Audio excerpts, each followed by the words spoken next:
आज का हमारा टॉपिक है MSA. MSA stands for measurement system analysis. Current edition of MSA is fourth edition, released on June 2010। जो current addition जो MSA का चल रहा है वो फोर्थ एडिशन है, क्योंकि जून 2010 को रिलीज हुआ था। As per IATF 2016 requirement, clause 7.1.5.11 measurement system analysis. As per IATF clause MSA हमें करना जरूरी है ताकि हमारे मेजरमेंट सिस्टम के अंदर क्या एरर आ रही है उसको हम पता लगा सकें। तो चलिए नेक्स्ट स्लाइड पे। What is measurement? मेजरमेंट क्या होती है? To measure anything with attribute और वेरिएबल मेथड। किसी भी चीज को मेजर करना, नापना हमारा मेजरमेंट कहलाता है, चाहे वो वेरिएबल मेथड हो चाहे वो एट्रीब्यूट मेथड हो। वेरिएबल मेथड के अंदर हमारे को न्यूमेरिक फॉर्म में डाटा मिलता है, द डिजिट में हमारे को डाटा मिलता है, और एट्रीब्यूट में हमारे को go, no go, yes, no, okay, fail, इस टाइप का डाटा हमारे को मिलता है। तो why there is need of MSA? MSA की नीड क्यों पड़ी हमें? एमएसए की नीड हमारे को अपने मेजरमेंट सिस्टम में सोर्स ऑफ वेरिएशन को फाइंड करने के लिए पड़ी। तो जैसे कि हमारे सिस्टम में सोर्स ऑफ वेरिएशन होते हैं, मैन्युफैक्चरिंग प्रोसेस में सोर्स ऑफ वेरिएशन है, इनपुट मटेरियल में होते हैं, प्रोसेस डिजाइन में होते हैं, और प्रोसेस डिजाइन के अंदर हमारे सोर्स ऑफ वेरिएशन होते हैं। तो चलिए, मैन्युफैक्चरिंग प्रोसेस के अंदर हमारे मशीन की वजह से सोर्स ऑफ वेरिएशन आते हैं, टूलिंग की वजह से आते हैं, पैरामीटर वेरिएशन की वजह से आते हैं, मेथड वेरिएशन की वजह से आते हैं, प्रोसेसिंग मटेरियल की वजह से, एनवायरनमेंट की वजह से, और मेजरमेंट की वजह से भी हमारे मैन्युफैक्चरिंग प्रोसेस के अंदर वेरिएशन आते हैं। तो जो हमारा आज का टॉपिक है वो है मेजरमेंट। तो आइए चलते हैं मेजरमेंट की वजह से क्यों हमारे प्रोसेस में वेरिएशन आते हैं, इसको जानते हैं।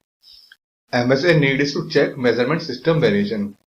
एमएसए की नीड हमारे मेजरमेंट सिस्टम में वेरिएशन को चेक करने के लिए होती है। MS study is done decrease the rejection which is generated due to measurement system error। MS study का हम अपने सिस्टम में मेजरमेंट सिस्टम की वजह से जो रिजेक्शन होती है उसको कम करने के लिए हम MS स्टडी करते हैं। तो फ्रेंड्स, अब तक अगर आपने हमारे चैनल को सब्सक्राइब नहीं किया तो चैनल को सब्सक्राइब कर दें, क्योंकि हमारा चैनल अभी शुरुआती स्टेज पे है तो इसको सब्सक्राइबर की जरूरत ज्यादा है। तो प्लीज चैनल को सब्सक्राइब करें। तो चलिए आगे चलते हैं। What is measurement system? Measurement system क्या होता है? Measurement system is a measurement process. जो मेजरमेंट सिस्टम है वो एक मेजरमेंट का प्रोसेस है। इसके अंदर जो हम इनपुट देते हैं उसको हम स्वाइप कहते हैं। तो चलिए पहले स्वाइप की फुल फॉर्म जान लेते हैं क्या होती है। जो हम इनपुट दे रहे हैं उसको हम स्वाइप कहते हैं। Swipe means standard work piece, standard instrument, standard person, standard procedure और स्टैंडर्ड एनवायरमेंट। ये हम सारे के सारे इनपुट देते हैं मेजरमेंट सिस्टम प्रोसेस में। और जो प्रोसेस है वो है हमारा मेजरमेंट, जो कि हम नापना या मापना, यही तो हमारा प्रोसेस है एमएसए के अंदर। और जो उसका एमएसए का जो रिजल्ट निकलता है, जो आउटपुट निकलता है, उसको हम एमएसए रिजल्ट कहते हैं या फिर मेजरमेंट रिजल्ट कहते हैं। इसकी फुल फॉर्म होती है स्वाइप। स्वाइप के अंदर हम स्टैंडर्ड वर्क पीस, मतलब एक ओक के पीस हम देंगे, स्टैंडर्ड इंस्ट्रूमेंट देंगे जो हमारा कैलिब्रेटेड होगा, स्टैंडर्ड पर्सन होगा जो हमारा प्रोसेस का इंस्पेक्टर होगा, स्टैंडर्ड प्रोसीजर देते हैं और स्टैंडर्ड एनवायरनमेंट देते हैं। तो चलिए next, what is measurement system analysis? Measurement system analysis क्या होता है? Study of effect of measurement system और measurement result and assigning their stability of product और प्रोसेस कंट्रोल। मेजरमेंट सिस्टम का जो मेजरमेंट रिजल्ट के ऊपर जो असर होता है उसको ही हम मेजरमेंट सिस्टम एनालिसिस करते हैं। इससे हम अपने प्रोडक्ट और प्रोसेस की क्वालिटी को कंट्रोल करते हैं एमएसए से। तो चलिए next, properties of good measurement system. एक अच्छे मेजरमेंट सिस्टम की क्या क्या प्रॉपर्टीज होती है? पहला है एडिक्वेट डिस्क्रिमिनेशन, सेकंड है अंडर स्टैटिस्टिकल कंट्रोल, थर्ड है एक्यूरेसी एंड फोर्थ है प्रिसीशन। तो इन चार को एक करके आगे में समझते हैं। What is adequate discrimination? Adequate discrimination क्या होता है? Ability to measuring the smallest difference. Smallest difference को नापना हमारा एडिक्वेट डिस्क्रिमिनेशन होता है। जैसे कि least count of instrument should be 1/10 of drawing tolerance. जो हमारे पार्ट में की जो ड्राइंग की जो टॉलरेंस लिखी है, उस टॉलरेंस का हमारा इंस्ट्रूमेंट जो है 1/10 ही लीस्ट काउंट होनी चाहिए। मतलब कि हमारे इंस्ट्रूमेंट की लीस्ट काउंट 1/10 होनी चाहिए अपने ड्राइंग की टॉलरेंस से। इसी को ही हम एक अच्छा इंस्ट्रूमेंट कहते हैं। तो चलिए next, what is the meaning of under statistical control? Under statistical control का मतलब क्या होता है? Variability is caused due to two reason. जो हमारे प्रोसेस में या मेजरमेंट सिस्टम के अंदर जो वेरिएशन आती है उसके दो कारण होते हैं। एक होता है नेचुरल और इनहेरेंट, और दूसरा होता है सडन और स्पेशल काउज। नेचुरल काउज तो हमारे प्रोसेस के अंदर जनरेट होंगे ही, इसको हम रोक नहीं सकते। बट जो सडन और स्पेशल काउज होते हैं, जिसको हम असाइनेबल काउज होते हैं, अगर ये हमारे प्रोसेस के अंदर है तो हमारा प्रोसेस जो है स्टैटिस्टिकल कंट्रोल में नहीं रहता। और नेचुरल काउज जो है तो हमारा प्रोसेस हमारा स्टैटिस्टिकल कंट्रोल में रहता है। A process showing variation only due to common cause are said to be under statistical control। अगर हमारे प्रोसेस के अंदर सिर्फ कॉमन काउस या नेचुरल काउस है तो हमारा प्रोसेस अंडर स्टैटिस्टिकल कंट्रोल है। इसके अलावा अगर हमारे प्रोसेस के अंदर कॉमन काउस नहीं है, स्पेशल काउस है, तो हमारा प्रोसेस अंडर स्टैटिस्टिकल कंट्रोल नहीं होता। ये हमारा एसपीसी का पार्ट है, इसको मैंने एसपीसी में समझाया हुआ है। आप एसपीसी की एक बार मेरी वीडियो देखें, उसमें आपको अच्छे से समझ में आएगा। In good measurement system only common cows of variation allowed, not special cows of variation.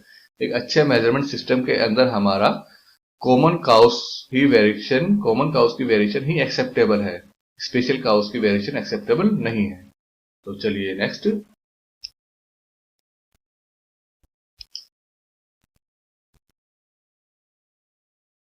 ये स्लाइड एमएसए की सबसे इंपॉर्टेंट स्लाइड है। इस स्लाइड को समझना बहुत ज्यादा जरूरी है। ये स्लाइड ही पूरे एमएसए का बेस है। तो चलिए, what is observed value, reference value and true value. Observed value क्या होती है, रेफरेंस वैल्यू क्या होती है और ट्रू वैल्यू क्या होती है? तो observed value taken by operator और shop floor inspector on shop floor with shop floor instrument is called observed value. जो हमारा ऑपरेटर जो है, शो फ्लोर को, जो हमारा इंस्पेक्टर जो है, वो शो फ्लोर के इंस्ट्रूमेंट से शो फ्लोर पर जो इंस्पेक्शन करता है उसको हम ऑब्जर्व्ड वैल्यू कहते हैं। और रेफरेंस क्या होती है? ऑन सेम पार्ट, जो हमारे ऑब्जर्व्ड वैल्यू के टाइम पे जो इंस्पेक्टर ने जो पार्ट लिया था, उसी पार्ट को जब हमारा स्टैंडर्ड रूम का पर्सन स्टैंडर्ड रूम के टेम्परेचर में स्टैंडर्ड रूम के इंस्ट्रूमेंट से जो चेक करता है, तो उसको हम कहते हैं रेफरेंस वैल्यू। और ट्रू वैल्यू क्या होती है? We treated reference value as true value because we can not know what is true value. हम रेफरेंस वैल्यू को ही ट्रू वैल्यू मानते हैं क्योंकि हम नहीं जानते कि ट्रू वैल्यू क्या होगी। ऑब्जर्व्ड वैल्यू जो ये है, जो हमारा प्रोसेस का इंस्पेक्टर जो प्रोसेस इंस्पेक्शन इंस्ट्रूमेंट से जो चेक करता है मटेरियल को प्रोसेस की कंडीशन में, वो हमारी ऑब्जर्व्ड वैल्यू है। और रेफरेंस वैल्यू की कंडीशन के अंदर जो हमारा स्टैंडर्ड रूम का जो पर्सन है, स्टैंडर्ड रूम के जो टेम्परेचर के अंदर स्टैंडर्ड रूम के इंस्ट्रूमेंट से जिस पार्ट को चेक करता है, उसको हम रेफरेंस वैल्यू कहते हैं। इसी को ही हम ट्रू वैल्यू कहते हैं। तो चलिए आगे चलते हैं नेक्स्ट स्लाइड पे। What is accuracy and precision? Accuracy क्या होती है और प्रिसीशन क्या होता है? Accuracy, closeness of observed value to the true value और to an accepted reference value.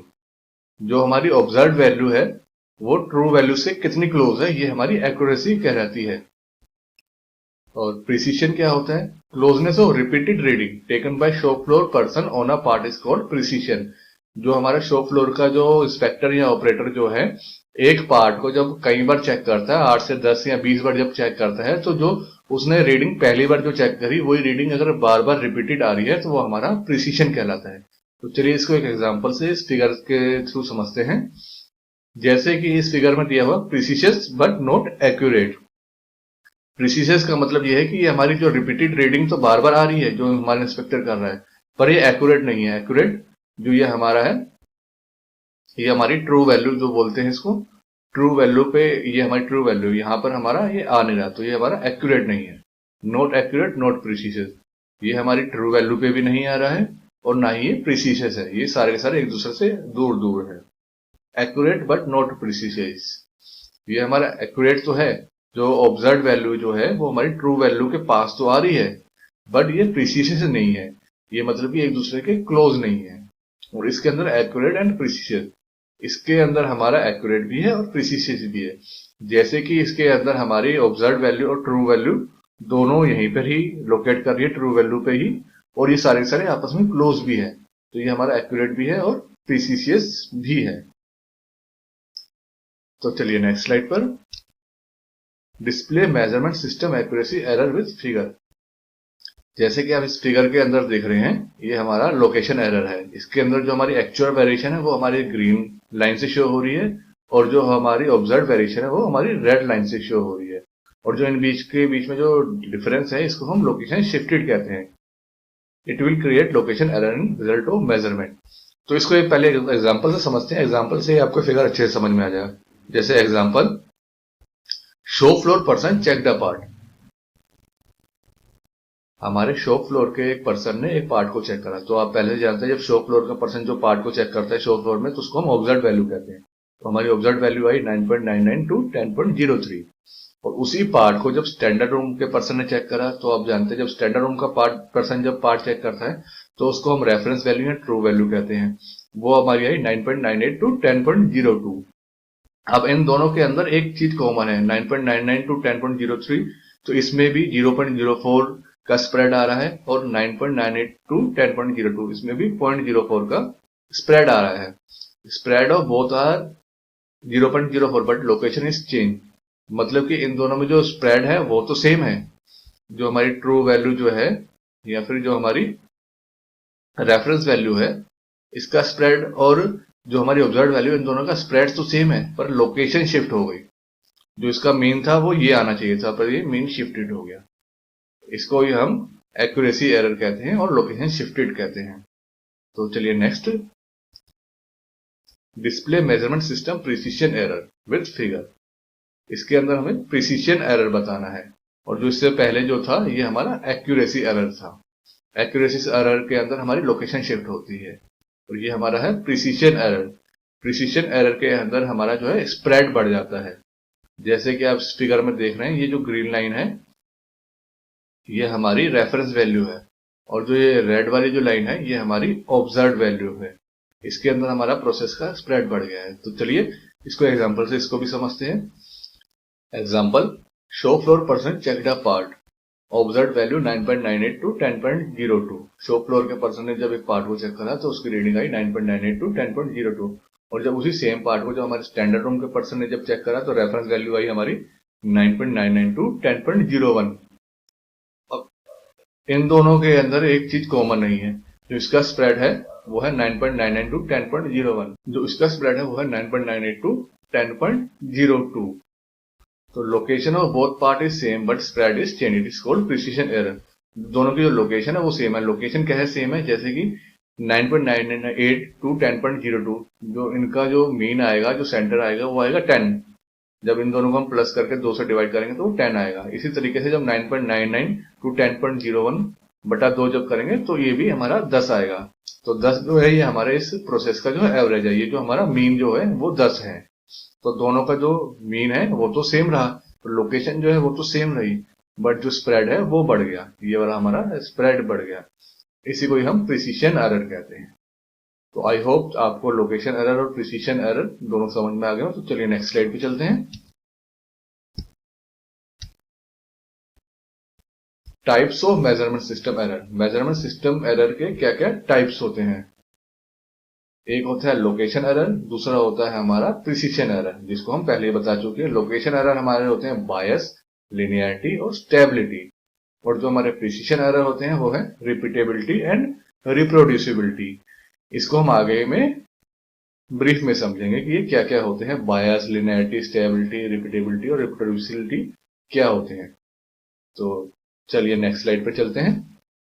Next slide है बायस। बायस क्या होता है? Bias is the difference between reference value and observed value. It's called bias. Bias जो है वो हमारा रेफरेंस वैल्यू और ऑब्जर्व वैल्यू के बीच का जो डिफरेंस होता है उसको हम बायस कहते हैं। रेफरेंस वैल्यू हमारी ट्रू वैल्यू भी होती है, इन दोनों के डिफरेंस को हम बायस कहते हैं। तो जैसा कि फिगर से हम देखते हैं कि ये तो हमारी जो है ऑब्जर्व वैल्यू है, और ये हमारी जो है रेफरेंस वैल्यू। तो रेफरेंस वैल्यू और ऑब्जर्व वैल्यू के बीच में जो डिफरेंस है इसको हम बायस कहते हैं। बायस को हम एक्यूरेसी एरर भी कहते हैं। और जो हमारा इंस्ट्रूमेंट की जो कैलिब्रेशन रिपोर्ट है उसके अंदर भी बायस मेंशन होता है कि कितना बायस आ रहा है। तो बायस को आप ध्यान रखें। तो चलिए नेक्स्ट स्लाइड पे। लिनियरिटी। लिनियरिटी क्या होती है? It is a change of bias with respect to different measurement range of the equipment. ये हमारा जो है बायस का जो चेंज होता है डिफरेंट मेजरमेंट रेंज, मतलब कि मान लीजिए हमारा 200 mm का एक वर्नियर है, तो उसकी जो डिफरेंट मेजरमेंट रेंज पे जो जो हमारा जितना जितना हमारा बायस चेंज होगा उसको हम लिनियरिटी कहते हैं। Example of linearity, let's assume a vernier of 200 mm is used in shop floor and bias value change a different range. जैसे कि हम इसको सेम देखते हैं, ट्रायल हमने 5 ट्रायल लिए जिसकी रेफरेंस वैल्यू ये है, ऑब्जर्व वैल्यू ये है, और जैसा आप जानते हैं रेफरेंस वैल्यू और ऑब्जर्व वैल्यू के बीच में डिफरेंस होता है, उसको हम बायस कहते हैं। बायस ये है, जब हमने 40 mm की रीडिंग पे जब वर्नियर की हमने चेक करा तो जो हमें ऑब्जर्व वैल्यू मिली वो हमें 40.01 मिली, और जो बायस मिला वो 0.1 मिला। ऐसे ही जब हमने 80 mm के साइज पर जब हमने ऑब्जर्व वैल्यू चेक करी तो 80.02 मिली, तो हमारा बायस मिला 0.2। तो ऐसे हमने 5वीं रीडिंग जब ली तो 200 mm की वैल्यू पे हमें जो ऑब्जर्व वैल्यू मिली वो मिली 200.05, तो हमारा बायस हुआ 0.5। ये बायस तो जैसा आप देख रहे हो ये इंक्रीजिंग ऑर्डर के अंदर है, तो इसको, ये हमारा बायस इंक्रीजिंग ऑर्डर के अंदर है। बायस हमारा डिक्रीजिंग ऑर्डर में भी हो सकता है और बायस हमारा जीरो भी हो सकता है। अगर हमारा बायस जीरो होता है तो हमारी लिनियरिटी ओके होती है। एक बात इसमें और ध्यान रखें, अगर हमारे मेजरमेंट सिस्टम के अंदर बायस है तभी लिनियरिटी आएगी, अगर हमारे मेजरमेंट सिस्टम के अंदर बायस नहीं है तो लिनियरिटी भी नहीं आएगी। तो चलिए नेक्स्ट स्लाइड पे। Stability, stability it is the change of bias over time. ये जो हमारी जो स्टेबिलिटी है, वो जो बायस जो चेंज होता है वो टाइम पीरियड के अकॉर्डिंग जब चेंज होता है तो उसको हम स्टेबिलिटी कहते हैं। लिनियरिटी के अंदर हमारा मेजरिंग रेंज के ऊपर चेंज होता है और स्टेबिलिटी के अंदर ओवर टाइम चेंज होता है। स्टेबिलिटी हमारा जो है एसपीसी प्रोसेस होता है, एसपीसी प्रोसेस में भी हम डेली कुछ पीसीस लेते हैं, कुछ सैंपल लेते हैं, तो हम उसकी स्टेबिलिटी ही चेक करते हैं। इसी तरीके से हम एमएसए में भी स्टेबिलिटी चेक करते हैं। जैसे मान लीजिए टाइम वन मान लीजिए कि आज हमने एक पार्ट चेक करा, टाइम टू जो मान लीजिए वो हमारा कल हो गया, कल जो हमने पार्ट चेक करा। उन दोनों पार्ट को चेक करने के बाद जो उनके बीच में जो बायस जो आया है उसको ही हम स्टेबिलिटी कहते हैं। अगर बायस में कोई डिफरेंस आ रहा है तो हमारी स्टेबिलिटी ठीक नहीं है, और बायस दोनों का 0-0 आ रहा है तो हमारी स्टेबिलिटी ठीक होती है। तो चलिए नेक्स्ट स्लाइड पे। What is repeatability? रिपीटेबिलिटी क्या होती है? विथ वन मेजरमेंट इंस्ट्रूमेंट, एक मेजरमेंट इंस्ट्रूमेंट से एक इंस्ट्रूमेंट जब एक सिंगल पार्ट को एक ही लोकेशन पे, मतलब एक ही डायमेंशन पे कई बार जब चेक करता है तो जो डिफरेंस जो ऑब्टेंड होता है उस रीडिंग में उसको हम रिपीटेबिलिटी कहते हैं। एक शॉप फ्लोर का इंस्पेक्टर शॉप फ्लोर के इंस्ट्रूमेंट से जब किसी पार्ट की एक सिंगल डायमेंशन को 8 से 10 बार जब चेक करता है तो जो 8 से 10 बार की रीडिंग में जो डिफरेंस होता है उसको ही हम रिपीटेबिलिटी कहते हैं। तो next, what is reproducibility? Reproducibility क्या होती है? विथ सेम मेजरमेंट इंस्ट्रूमेंट, मतलब एक ही मेजरमेंट इंस्ट्रूमेंट रहेगा पर इंस्पेक्टर 2 से 3 होंगे, और सिंगल पार्ट को सिंगल डायमेंशन को जब चेक करेंगे तो जो उन्होंने जो चेक करा उसमें जो डिफरेंस आता है उसको हम रिपीटेबिलिटी कहते हैं। तो इसको एक बार एक फिगर से समझ लेते हैं। रिपीटेबिलिटी में जैसे ऑपरेटर 1 ने 10 पार्ट चेक करे और जो उसकी मेजरमेंट आई एक बार 5.01, 5.01, मतलब इस टाइप से उसकी मेजरमेंट आई, तो उस मेजरमेंट का जो मीन आया वो आया 5.02, ये इसकी रिपीटेबिलिटी है। और ये सेकंड ऑपरेटर के रिपीटेबिलिटी के अंदर जो उसका मीन आया 10 पार्ट्स का वो आया 5.01, तो ये इसकी सिंगल ऑपरेटर की इसकी रिपीटेबिलिटी थी, ऐसे ही ये इसकी रिपीटेबिलिटी है।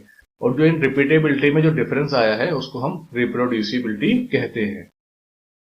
आई होप आपको रिपीटेबिलिटी और रिप्रोड्यूसिबिलिटी समझ में आ गया हो। ये दोनों जो टर्म है ये हमारा जीआरआर के अंदर हमारी यूज होती है। तो चलिए नेक्स्ट स्लाइड पे। नेक्स्ट स्लाइड हमारी है जीआरआर, जिसको हम गेज रिपीटेबिलिटी एंड रिप्रोड्यूसिबिलिटी भी कहते हैं। इसको हम जीआरआर भी कहते हैं और आर एंड आर भी इसको हम कहते हैं।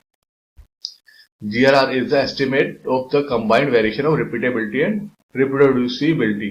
जीआरआर से हमें हमारे कंबाइंड वेरिएशन का पता चलता है जो हमारे रिपीटेबिलिटी और रिप्रोड्यूसिबिलिटी की वजह से आती है। और GR study is done to find how much of our process variation is due to measurement devices and measurement method। GR study का यूज हम इसलिए करते हैं ताकि पता चल सके कि हमारे मेजरमेंट सिस्टम के अंदर मेजरमेंट मेथड और मेजरमेंट डिवाइसेस की वजह से कितना एरर आ रहा है, इसलिए हम GR स्टडी करते हैं। GR स्टडी हमारी MSc की सबसे मेन स्टडी होती है, इसी को मेनली कंडक्टेड किया जाता है वेरिएबल में।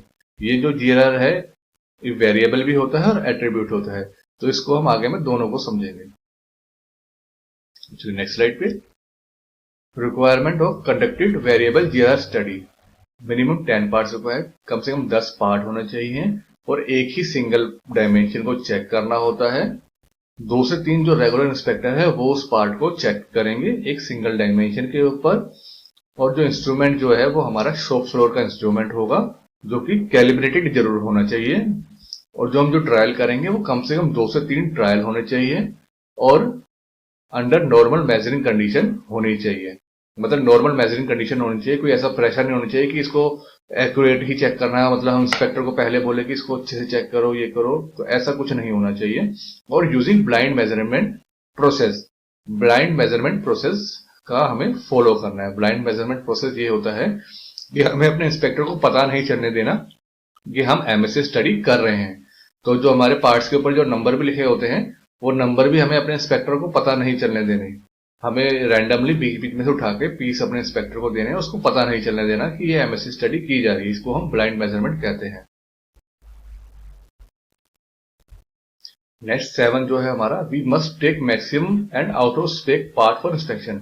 हमें मैक्सिमम और मिनिमम रेंज के पार्ट और जो आउट ऑफ स्पेक पार्ट है वो हमारे को लेने हैं अपने एमएससी स्टडी के लिए। जैसे कि एक मान लीजिए हमारी स्पेसिफिकेशन है 10 प्लस माइनस 0.1, 10 प्लस माइनस 0.1 की जो हमारी स्पेसिफिकेशन है, तो उसके लिए हमें जो डायमेंशन लेना है वो मिनिमम साइड जो होगी उसकी 9.90 का पार्ट जरूर होना चाहिए और जो उसकी मैक्सिमम है 10.10, इन दोनों का पार्ट इसके अंदर जरूर लेना है। और जैसे कि आप देख रहे हैं 9.88 और 10.11 ये दोनों के दोनों आउट ऑफ स्पेक है, तो ऐसे पार्ट भी हमारे को लेने हैं अपनी जीआर स्टडी के अंदर, ताकि हम गलत पार्ट को भी हमारे इंस्पेक्टर चेक कर पा रहे कि नहीं कर पा रहे, इसको भी हम चेक कर सके अपनी एमएससी स्टडी के अंदर।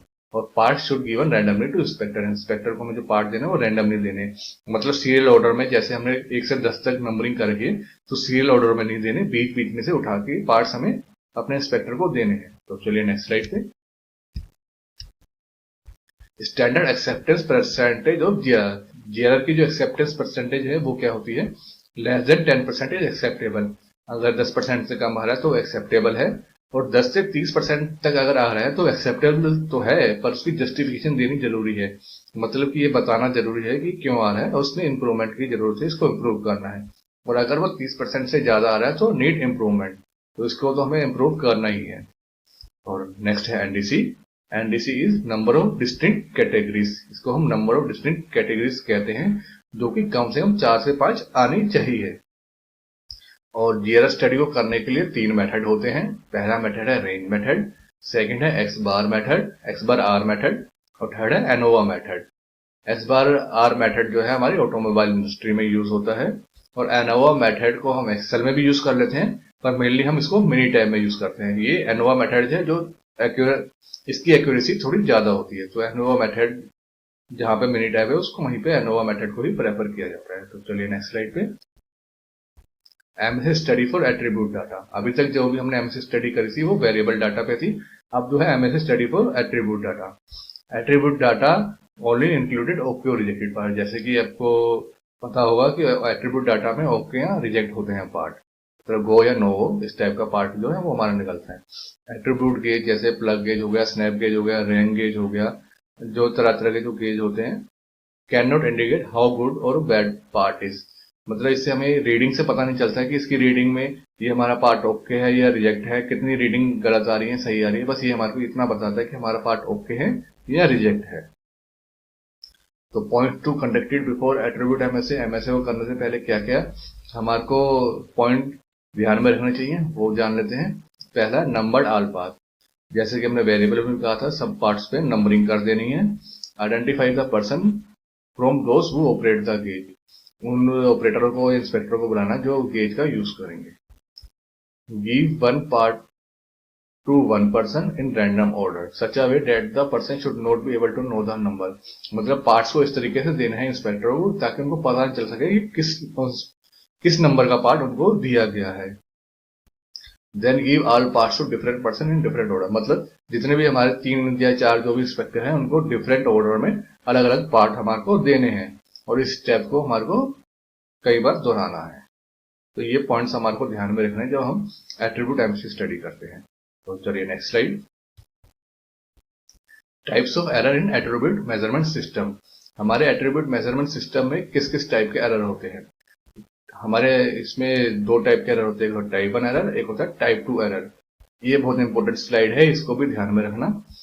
मतलब टाइप 1 एरर वो होता है when a good part is rejected. मतलब कि हमारा एक अच्छा पार्ट अगर हम ओके पार्ट को अगर हम रिजेक्ट कर देते हैं तो वो हमारा टाइप 1 एरर होता है। Type 1 error increase manufacturing cost, this is also called producer risk और alpha error.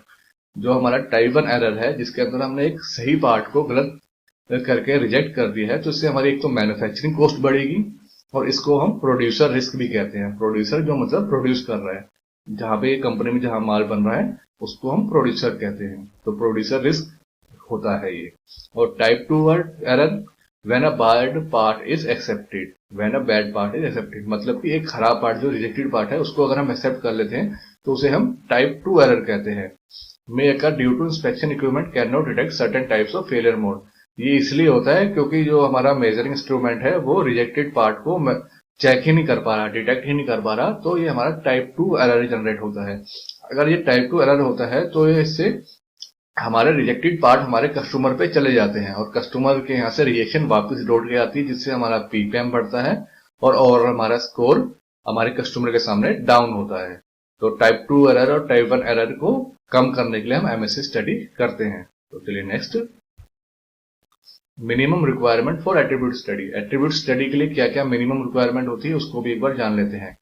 Sample size should minimum 12, मतलब जो हम सैंपल लेंगे वो कम से कम 12 जरूर होने चाहिए और 2 से 3 ऑपरेटर इसको या इंस्पेक्टर इसको कम से कम एट्रीब्यूट स्टडी के अंदर होने चाहिए और कम से कम 2 से 3 ट्रायल हमें करने हैं। सेकंड, वी मेक और segregate the part which match below condition, मतलब जो हमारे को पार्ट्स जो लेने हैं वो जो नीचे की कंडीशन जो दे रखी है जिसको मैं आपको बताने वाला हूं उस कंडीशन को जरूर मैच करना चाहिए। एग्जाम्पल के तौर पे हम एक स्पेसिफिकेशन मान लेते हैं कि 10 ± 0.10 का कोई डायमेंशन है, तो उसके अंदर approx 25% sample shall close to lower specification both okay and NG parts.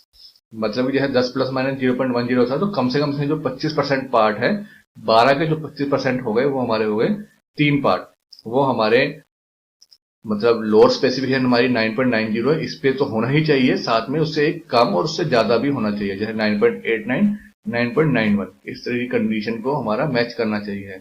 उसके अलावा approx 25% sample close to upper specification. Upper specification हमारी 10.10 है, तो अपर स्पेसिफिकेशन का आउट जो है वो 10.11 भी होना चाहिए और 10.09 ये भी कंडीशन मैच करनी चाहिए।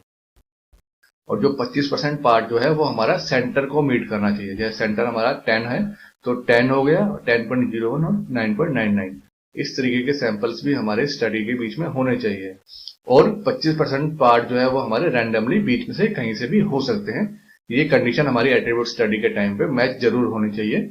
जब हम एट्रीब्यूट स्टडी कर रहे हैं तो इसमें एक सवाल उठता है कि ये पार्ट्स हम कैसे लेंगे। तो एट्रीब्यूट स्टडी के लिए आपको या तो इस तरीके के पार्ट्स बनवाने पड़ेंगे जिसको आप वर्नियर या जो भी आपका वेरिएबल इंस्ट्रूमेंट है उससे चेक करके तब आप अपनी एट्रीब्यूट स्टडी में देंगे। Note, attribute MSA also called attribute gauge R&R। Attribute MSA जो है इसको ही एट्रीब्यूट गेज R&R भी कहते हैं। तो चलिए नेक्स्ट स्लाइड पे, जो हमारे एट्रीब्यूट मेथड है इसके अंदर हमारा एक होता है प्रोबेबिलिटी मेथड, एक होता है हमारा कापा मेथड। तो प्रोबेबिलिटी मेथड के अंदर जो हमारा इफेक्टिवनेस जो फॉर्मूला है वो है टोटल करेक्ट डिसीजन अपॉन में टोटल डिसीजन, मतलब हमारे टोटल करेक्ट डिसीजन कितने हुए हैं जो हमने टोटल डिसीजन करे हैं उसमें से। ये पैरामीटर फॉर एक्सेप्टेंस और रिजेक्शन, हमारा प्रोबेबिलिटी मेथड में जो पैरामीटर हैं एक्सेप्ट और रिजेक्ट करने के वो ये हैं। ये कुछ पैरामीटर ई, PFA, PM, इसकी फुल फॉर्म अपनी क्लास के अंदर बताएंगे क्या क्या ये होते हैं। तो अभी के लिए ई जो है हमारा है वो वैसे इफेक्टिवनेस होती है।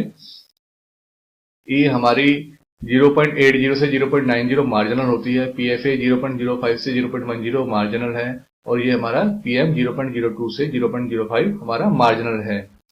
ये हमारा E 0.90 से ऊपर होना चाहिए और PFA हमारा 0.05 से कम होना चाहिए और PM भी हमारा 0.05 से कम होना। और जैसे अब सेकंड है हमारा kappa method, kappa method for attribute. Kappa का जो हमारा एक्सेप्टेंस क्राइटेरिया है वो है हमारा, अगर हमारा कापा 0.75 से अगर ज्यादा आ रहा है तो हमारा कापा ओके है। अगर 0.40 से 0.575 आ रहा है तो हमारे को इम्प्रूवमेंट की जरूरत है, और 0.40 से अगर कापा